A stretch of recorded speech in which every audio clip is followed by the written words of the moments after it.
Welcome to the Health Update. I'm Madison Kasper. With me is Dr. Aarti Raja, Mako Media Science and Health Advisor. Welcome, Dr. Raja. Thank you, Madison.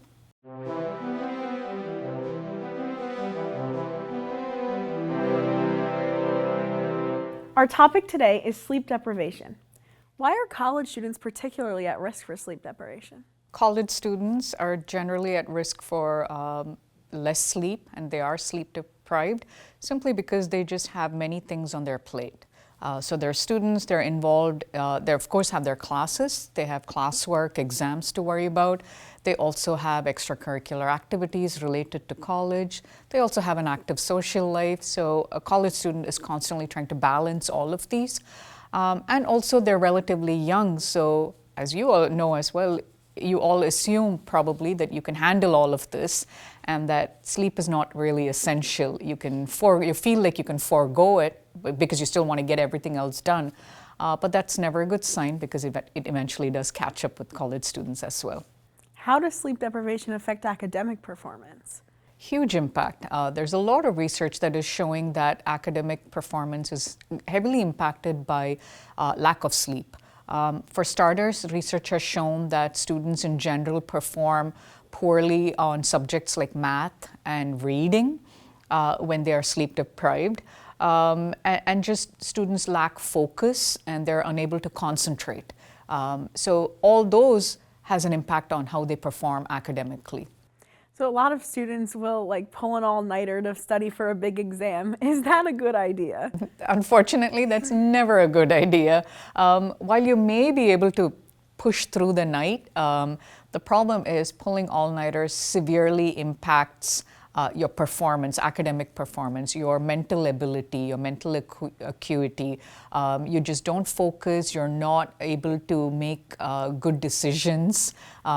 So an all-nighter is never a good thing, and in fact there is a lot of research that is showing that when you pull an all-nighter kind of a situation, it can actually take you almost a whole week to recover from it. Nothing says that, oh, I pulled an all-nighter last night, let me just make up with my sleep in the next 3 nights or even the next night. It doesn't work that way. It almost takes people a whole week to recover from that, having gone with no sleep for 24 hours. What impact does lack of sleep have on mental health? Lack of sleep is impacting mental health of individuals as well. So what people are noticing is someone who, especially people who have insomnia, who just have difficulty sleeping regularly in the nights. There's research that's shown that these people have a 10 times higher risk of going through conditions like depression. There's also what ends up happening when you don't sleep is your body is not able to adjust its natural rhythm. So things like your immunity falls. And of course, if your immunity falls, you're at now risk for other disease conditions. So it can be like a domino effect. Mental health is a huge part of that, especially if people who lack sleep end up with higher risk for depression, also higher risk for anxiety. So they end up becoming more anxious because they're trying to make up for all the stuff that they're missing out on. So what simple ways can students make improvements to their sleep schedule? Absolutely. There are many, many steps that a student can take, and actually a lot of it can be simple steps. Just something as simple as, try to go to bed a little early than you usually do. Okay, even if you're going to bed at 1 a.m., maybe, tonight go to bed at midnight. So try to make incremental changes. Have fewer naps. Don't try to I know sometimes students will say, well, I'm done with class at 4 o'clock. I'm going to go take a quick nap and then go to class at 6 o'clock.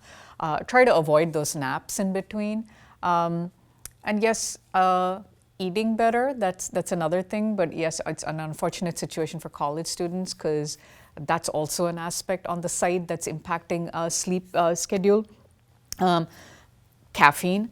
I know a lot of students end up to pull that all-nighter, for example, to stay awake. People end up going on caffeine, and that disrupts the person's sleep rhythms and patterns. So trying to cut down on those kind of things can also be small steps towards a better sleep pattern.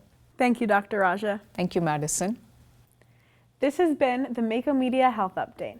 I'm Madison Kasper. See you next time.